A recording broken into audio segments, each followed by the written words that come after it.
मैं जरा बयान दिखाती हूँ राम कदम जी, क्योंकि इसको लेकर जिस तरह से बयानबाजी हो रही है, और ये बयानबाजी क्यों हो रही है, क्योंकि हम ये कहते हैं कि अगर एक मॉडल अच्छी तरह काम कर पा रहा है तो उसे लेकर सवाल सिर्फ इसलिए कि आपकी राजनीति पर कहीं बुलडोजर ना चल जाए। सिर्फ इन्हें मस्जिदों से दिक्कत है। ये उमर अब्दुल्ला का बयान आया जिससे मैंने प्रोग्राम की शुरुआत की थी, और दिन में 5 बार अजान होती है, इन्हें अजान से दिक्कत क्यों है, ये कह रहे हैं उमर अब्दुल्ला। राज ठाकरे ने इससे पहले ही कह दिया था कि अगर 3 मई तक प्रदेश के सभी मस्जिदों में लाउडस्पीकर नहीं हटाए गए तो हम किस तरह से हनुमान चालीसा का पाठ कराएंगे, ये राज ठाकरे ने कहा था। उसके बाद ये विवाद शुरू हुआ। देवेंद्र फडणवीस कह रहे सुप्रीम कोर्ट हाईकोर्ट के आदेश का तो पालन होना चाहिए महाराष्ट्र में, लेकिन अगर हिंदू समाज सुप्रीम कोर्ट के निर्देशों का पालन करता है तो बाकी क्यों नहीं कर रहे हैं, तो सभी को इसका पालन करना चाहिए। देवेंद्र फडणवीस कह रहे हैं, पूर्व मुख्यमंत्री हैं। अनुराग भदौरिया का कह रहे हैं, समाजवादी पार्टी के मनोज जी वो कह रहे हैं देश महंगाई से त्रस्त है, लेकिन बीजेपी को सिर्फ लाउडस्पीकर बुलडोजर की पड़ी हुई है, इन्हें और किसी चीज की नहीं पड़ी है। शहजाद पूनावाला कह रहे हैं महाराष्ट्र में वोट बैंक के चक्कर में हनुमान चालीसा पर तो कार्रवाई होती है, लेकिन मस्जिदों में जो अवैध लाउडस्पीकर लगे हैं उन पर कोई कार्रवाई नहीं होती। अखिलेश यादव कह रहे हैं बीजेपी के लाउडस्पीकर से बचिए। अब मैं ये कह रही हूं कि सीधी बात यह है कि जो बात रिजवान साहब ने कही कि ये जो कुछ भी हो रहा है ये डंडे के जोर पर हो रहा है, और कई बार चीजें करने के लिए डंडे का जोर जरूरी है।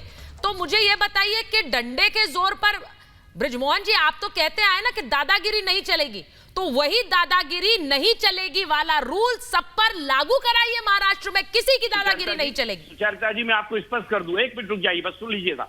सुचरिता जी करीब 97 मस्जिद, मंदिरों, गुरुद्वारे और गिरजाघरों से और दूसरे जो पब्लिक एड्रेसिंग सिस्टम है उनको या तो लोगों ने लो वॉल्यूम कर लिया है, हाँ। या लोगों ने स्वयं हटा लिया है। किसी तो कार्रवाई करने की जरूरत नहीं पड़ी, क्योंकि जो भी लोग इस देश में रहते हैं वो जानते हैं कि इस देश के कानून को मानना उनकी सर्वोच्च प्राथमिकता है। खाली भारतीय जनता पार्टी के कुछ लोग ऐसे हैं तो बहुत अच्छी बात है सर। के आंदोलन में उन्होंने कोई खून नहीं बहाया, हाँ। उनका कोई उसमें किसी प्रकार का योगदान नहीं है, तो उनका इस देश के संविधान में और इस देश में बनाए गए कानून सर ये तो बहुत अच्छी बात है। मनोज जी जो बात कर रहे हैं वो कि भाई स्वेच्छा से लोग हटा रहे हैं, तो अगर स्वेच्छा से हटा रहे हैं तो फिर तो मतलब वो इस बात को मान रहे हैं कि लाउडस्पीकर विवाद की जड़ है, इसे स्वेच्छा से हटाओ। मनोज जी लीजिए, अरे सुचरिता जी आप सुनती नहीं पूरी बात। बहन नवनीत राणा के, ठीक है सर, वो बाकी लोग भी तो नाराज हो जाते हैं ना सर। है वो न्यायिक निर्णय है डॉक्टर एक न्यायिक निर्णय को इतना प्रचारित, जब सभी वर्ग उसको अपने स्वेच्छा से हटा रहे हैं, मान रहे हैं। मैं समझता हूं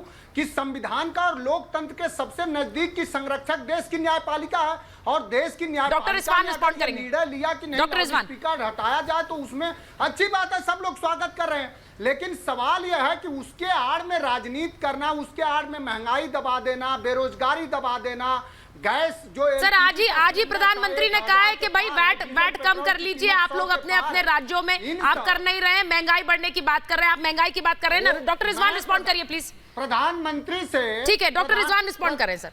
देखिए ऐसा है, मेरा ये मानना है कि ये सोचा अपनी मर्जी से कर रहे हैं। फिर वो बात दोहराऊंगा, लोगों को बुरी लगेगी जी, लोगों को लगेगा उकसा रहा हूं। ये उत्तर प्रदेश में तब तक है जब तक योगी जैसा मुख्यमंत्री है। आज आप अखिलेश को मुख्यमंत्री बना दीजिए, जितने लाउडस्पीकर उतरे सारे लग जाएंगे।